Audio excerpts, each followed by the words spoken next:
وَكَأَيٍّ مِّن دَابَّةٍ لَا تَحْمِلُ رِزْقَهَا، اور کتنے ہی چوپائے ہیں زمین میں تم دیکھتے ہو وہ اپنا رزق اٹھائے تو نہیں پھرتے۔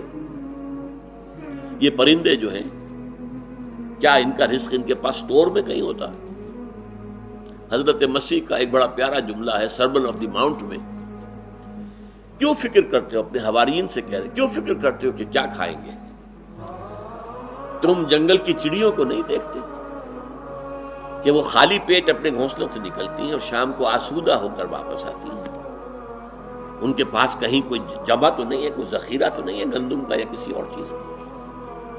تو جو آسمان کے پرندوں کو کھانے کو دیتا ہے کیا وہ تمہیں نہیں دے گا؟ یہ خوبصورت انداز۔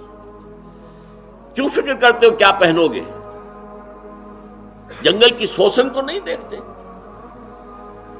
کہ جس قدر شاندار لباس اللہ نے اسے دیا ہے، رنگین۔